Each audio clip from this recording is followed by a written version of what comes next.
ವೀಕ್ಷಕರೇ, ಕರ್ನಾಟಕದ ಪಾಲಿಗೆ ಇಂದು ಬ್ಲ್ಯಾಕ್ ಫ್ರೈಡೆ ಅಂದ್ರೆ ಕರಾಳ ಶುಕ್ರವಾರ. ಇಡೀ ರಾಜ್ಯದ ಜನರು ಇಂದು ಬೆಳಗ್ಗೆ ಎದ್ದು ಕಣ್ಣು ಬಿಡುವಷ್ಟರಲ್ಲಿ ಕರಾಳ ಘಟನೆಯೊಂದು ರಾಜ್ಯದಲ್ಲಿ ನಡೆದು ಹೋಗಿತ್ತು. ಕೋಟ್ಯಾಂತರ ಕನ್ನಡಿಗರು ಬೆಳಗ್ಗೆ ಎದ್ದು ತಮ್ಮ ಮೊಬೈಲ್ ಆನ್ ಮಾಡುತ್ತಿದ್ದಂತೆ 13 ಜನರು ಸಾವು ಅನ್ನೋ ನೋಟಿಫಿಕೇಶನ್ ಶಾಕ್ ಕೊಟ್ಟಿತ್ತು.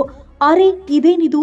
13 ಜನರು ಎಲ್ಲಿ ಮೃತಪಟ್ಟಿದ್ದಾರೆ, ಹೇಗೆ ಸಾವನ್ನಪ್ಪಿದ್ದಾರೆ ಅಂತ ನೋಡಿದ್ರೆ ಗೊತ್ತಾಗಿದೆ ಹಾವೇರಿ ಜಿಲ್ಲೆಯ ಬ್ಯಾಡಗಿ ತಾಲೂಕಿನಲ್ಲಿ ಸಂಭವಿಸಿದ ಭೀಕರ ಅಪಘಾತ. ಬ್ಯಾಡಗಿ ಸಮೀಪದ ಗುಂಡನಹಳ್ಳಿ ಕ್ರಾಸ್ ಬಳಿ ರಾಷ್ಟ್ರೀಯ ಹೆದ್ದಾರಿಯಲ್ಲಿ ಶುಕ್ರವಾರ ನಸುಕಿನ ವೇಳೆ ಜವರಾಯ ಅಟ್ಟಹಾಸ ಮೆರೆದಿದ್ದ.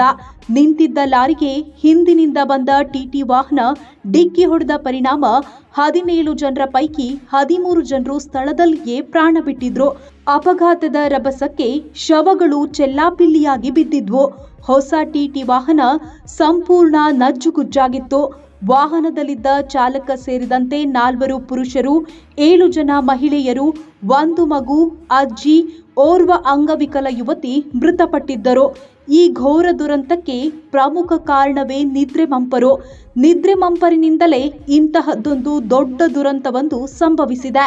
ನಿದ್ರೆ ಮಂಪರಿನಲ್ಲಿದ್ದ ಡ್ರೈವರ್ ಆದರ್ಶ್ ಆಕ್ಸಿಲೇಟರ್ ಅನ್ನು ತುಂಬಾ ಜೋರಾಗಿ ಪ್ರೆಸ್ ಮಾಡಿದ್ದಾನೆ. ಜೊತೆಗೆ ಸ್ಟೇರಿಂಗ್ ಅನ್ನು ಇನ್ನೊಂದು ಬದಿಗೆ ಎಳೆದ ಕಾರಣಕ್ಕೆ ವಾಹನ ಲಾರಿಗೆ ಡಿಕ್ಕಿ ಹೊಡೆದಿದೆ. ಕಣ್ಣು ಮುಚ್ಚಿ ಬಿಡುವಷ್ಟರಲ್ಲಿ 17 ಜನರ ಪೈಕಿ 13 ಜನರು ಸ್ಥಳದಲ್ಲಿಯೇ ಪ್ರಾಣ ಬಿಟ್ಟಿದ್ದಾರೆ. ವೀಕ್ಷಕರೇ, ಮೃತಪಟ್ಟಿರುವ 13 ಮಂದಿ ಪೈಕಿ ಒಬ್ಬರದ್ದು ಒಂದೊಂದು ಕರುಣಾಜನಕ ಕತೆ. ಅದರ ಪೈಕಿ ಅಂಧ ಮಹಿಳಾ ಫುಟ್ಬಾಲ್ ರಾಷ್ಟ್ರೀಯ ತಂಡದ ನಾಯಕಿಯು ಮೃತಪಟ್ಟಿದ್ದಾರೆ. ಅದರ ಬಗ್ಗೆ ಮಾಹಿತಿಯನ್ನ ಕೊಡ್ತೀವಿ. ಅದಕ್ಕೂ ಮುನ್ನ ನಾವು ಹೇಳುವ ವಿಚಾರವನ್ನು ಗಮನವಿಟ್ಟು ಕೇಳಿ.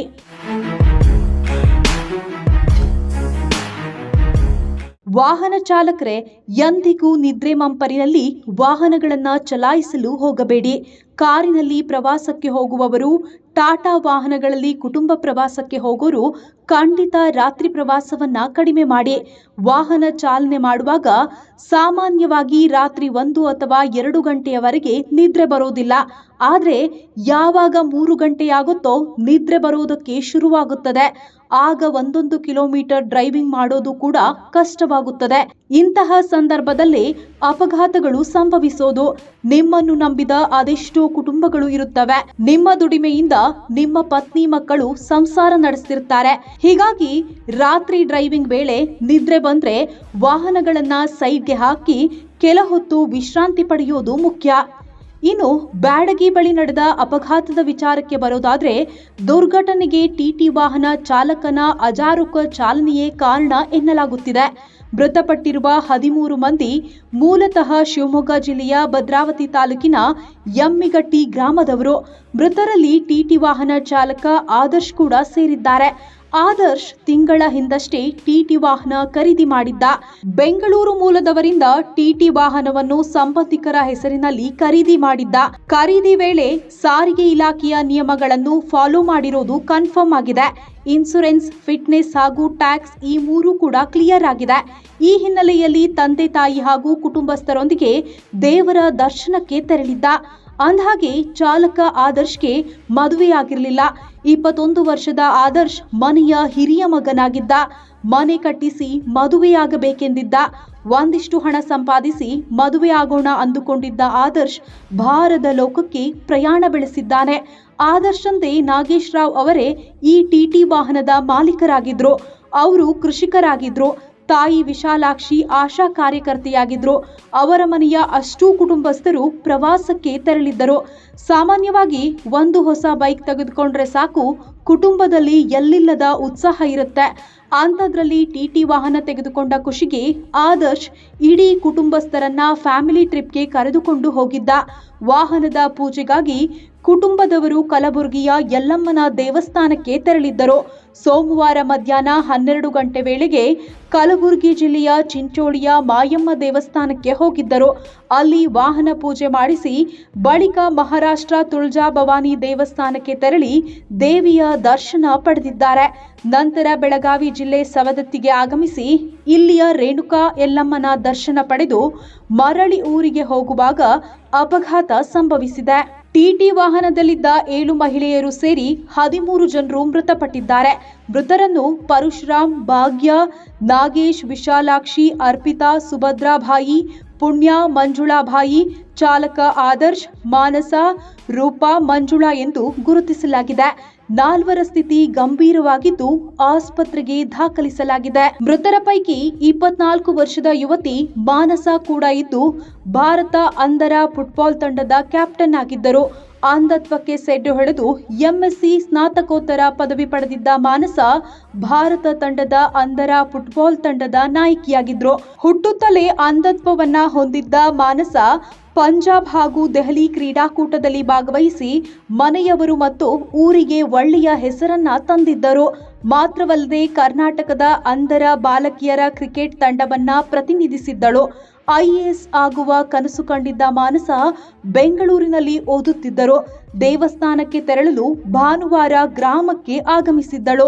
ಇದೀಗ ಎಮ್ಮೆಹಟ್ಟಿ ಗ್ರಾಮದಲ್ಲಿ ನೀರವ ಮೌನ ಆವರಿಸಿದೆ. ಮೃತರ ಸ್ವಂತ ಗ್ರಾಮವಾದ ಹೊಳೆಹನ್ನೂರು ಬಳಿಯ ಎಮ್ಮೆಹಟ್ಟಿಗೆ ಸಂಬಂಧಿಕರು ದೌಡಾಯಿಸಿದ್ದು ಇಡೀ ಗ್ರಾಮ ಶೋಕ ಸಾಗರದಲ್ಲಿ ಮುಳುಗಿದೆ.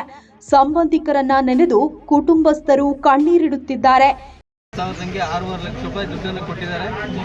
ಅವರ ವೈಯಕ್ತಿಕವಾಗಿ, ಸರ್ಕಾರ ಪರವಾಗಲ್ಲ, ಅವರ ವೈಯಕ್ತಿಕವಾಗಿ. ಅದೇ ರೀತಿ ಅವರು ಕೂಡ ಬಾಡಿ ಶಿಫ್ಟ್ ಮಾಡೋಕ್ಕೆ ಕೂಡ 13 ಬಾಡಿ ಶಿಫ್ಟ್ ಮಾಡೋಕ್ಕೆ ಕೂಡ ವೆಹಿಕಲ್ ವ್ಯವಸ್ಥೆ ಮಾಡಿದ್ದಾರೆ. ಹಾಗಾಗಿ ಅವರಿಗೆ ಇಡೀ ನಮ್ಮ ಭದ್ರಾವತಿ ತಾಲೂಕು ಮರಾಠ ಸಮುದಾಯದ ಪರವಾಗಿ ಮತ್ತು ನಾನು ವೈಯಕ್ತಿಕವಾಗಿ ಕೂಡ ಅವರಿಗೆ ಹೃದಯಪೂರ್ವಕವಾಗಿ ಅಭಿನಂದನೆ ಸಲ್ಲಿಸ್ತಾ ಇದ್ದೀನಿ. ಜೊತೆಗೆ ಈಗ ಶಿವಾನಂದ ಪಾಟೀಲ್ರವರು ಮತ್ತು ಅವರೆಲ್ಲ ಸಂಘಟಕರು ಇದ್ದಾರೆ. ಅವರು ಏನು 2 ಲಕ್ಷ ರೂಪಾಯಿ ಪರಿಹಾರ ಘೋಷಣೆ ಮಾಡಿದ್ದಾರೆ, ಅದು ಕಡಿಮೆ ಆಗಿದೆ. ಸರ್ಕಾರದ ಮೇಲೆ ಕೂಡಲೇ ಒತ್ತಾಯ ಹಾಕಿ ಕನಿಷ್ಠ ಪಕ್ಷ 5 ಲಕ್ಷ ಆದರೂ ಕೂಡ ಪರಿಹಾರ ಮಂಜೂರು ಮಾಡಿಸೋದಕ್ಕೆ ಅವಕಾಶ ಮಾಡಿಕೊಡ್ಬೇಕಂತ ಮನವಿ ಮಾಡ್ತಾರೆ. ಎಮ್ಮೆಹಟ್ಟಿ ಗ್ರಾಮದ ಹಿಂದೂ ರುದ್ರಭೂಮಿಯಲ್ಲಿ ಅಂತ್ಯ ಸಂಸ್ಕಾರಕ್ಕೆ ಸಿದ್ಧತೆ ನಡೆದಿದೆ. ಮತ್ತಷ್ಟು ಇಂಟ್ರೆಸ್ಟಿಂಗ್ ಅಪ್ಡೇಟ್ಸ್ಗಳಿಗಾಗಿ ನೋಡಿ ಕರ್ನಾಟಕ ಟಿವಿ, ಇದು ಕನ್ನಡಿಗರ ಧ್ವನಿ. ಇವತ್ತು ಬೆಳಗಿನ ಜಾವ ಬ್ಯಾಡಗಿ ತಾಲೂಕಿನಲ್ಲಿ ಒಂದು ರಸ್ತೆ ಅಪಘಾತ ನಡೆದಿದೆ. ಅದರಲ್ಲಿ ಟಿಯಲ್ಲಿ ಟ್ರಾವೆಲ್ ಮಾಡ್ತಾಯಿದ್ದು ಒಂದು ಟಿ ಬಸ್ಗೆ ಗುದ್ದಿ ಟಿಲಿ ಟ್ರಾವೆಲ್ ಮಾಡ್ತಾಯಿದ್ರು 13 ಜನದ್ದು ಪ್ರಾಣ ಕಳ್ಕೊಂಡಿದ್ದಾರೆ. 4 ಜನನ ಇಲ್ಲಿ ಆಸ್ಪತ್ರೆಗೆ ತಂದಿದ್ವಿ. ಅದರಲ್ಲಿ 2 ICU ಅಲ್ಲಿದ್ದರು, ಇನ್ನಿಬ್ಬರು ಔಟ್ ಪೇಷಂಟಾಗೇ ಇದ್ದರು. ಔಟ್ ಪೇಷಂಟ್ ಯಾರಿದ್ರು ಅವ್ರ ಅಟೆಂಡರ್ಸ್ ಬಂದಿದ್ದಾರೆ. ಅವ್ರು ನಮ್ಮ ಜವಾಬ್ದಾರಿಲಿ ನಾವು ಬೇರೆ ಆಸ್ಪತ್ರೆಗೆ ಕರ್ಕೊಂಡು ಹೋಗ್ತೀವಿ ಅಂತ ಅವರನ್ನು ಹೇಳಿದ್ದಕ್ಕೆ ಡಿಸ್ಚಾರ್ಜ್ ಮಾಡಿದ್ದೀವಿ. ಇನ್ನಿಬ್ಬರಲ್ಲಿ ಒಬ್ಬರನ್ನ ಈಗಾಗಲೇ ಕಿಮ್ಸ್ಗೆ ಶಿಫ್ಟ್ ಮಾಡಿದ್ದೀವಿ, ಇನ್ನೊಬ್ಬರನ್ನ ಮೆಗಾನ್ ಹಾಸ್ಪಿಟಲ್ಗೆ ಶಿಫ್ಟ್ ಮಾಡ್ತೀವಿ. ಅದು ಬ್ಲೀಡಿಂಗ್ ಇರೋದಕ್ಕೋಸ್ಕರನೇ ಕಳಿಸಿದ್ದಾರೆ. ಅದರದ್ದು ವೆರಿಫೈ ಮಾಡ್ತಾರೆ, ಡೀಟೇಲ್ಸ್ ಕೊಡ್ತೀವಿ ನಿಮಗೆ. ಪೊಲೀಸ್ ಇನ್ವೆಸ್ಟಿಗೇಟ್ ಮಾಡ್ತಾ ಇದ್ದಾರೆ ಡೀಟೇಲ್ಡಾಗಿ. ಅದು ಇನ್ವೆಸ್ಟಿಗೇಷನ್ ಆದಮೇಲೆ ಗೊತ್ತಾಗುತ್ತೆ. ಅದೇ ಅವೆಲ್ಲ ಡೀಟೇಲ್ಡಾಗಿ ಚೆಕ್ ಮಾಡಿಕೊಂಡು ಇವರೆಲ್ಲರೂ ಶಿವಮೊಗ್ಗ ಜಿಲ್ಲೆಯವರಿದ್ದಾರೆ. ಇವರು ಚಿಂಚೋಳಿಯಿಂದ ಈ ಕಡೆಗೆ ಬರ್ತಾಯಿದ್ದು, ಇಲ್ಲಿ ಹಾವೇರಿ ತಾಲೂಕಿನಲ್ಲಿ ಆಗಿರೋದು. ಅದು ಪರಿಶೀಲನೆ ಮಾಡಿಬಿಟ್ಟು ಅಲ್ಲೂ ಮಾತಾಡ್ತೀವಿ. ಆಗಲೇ ನನ್ನ ಹತ್ರನೂ ಮಾತಾಡಿದ್ದಾರೆ, SP ಅವ್ರ ಹತ್ರನೂ ಮಾತಾಡಿದ್ದಾರೆ. ಎಲ್ಲ ಮಾಹಿತಿನೂ ಪಡೆದಿದ್ದಾರೆ. ಇನ್ನು ಸಂಪೂರ್ಣವಾಗಿ ಇನ್ಕ್ವೆಸ್ಟ್ ಇವೆಲ್ಲ ಮುಗಿದಾದ್ಮೇಲೆ ಮುಂದಿನ ಕ್ರಮಗಳೇನೋ ಅವರು ನಿರ್ಧಾರ ತಗೊಳ್ತಾರೆ.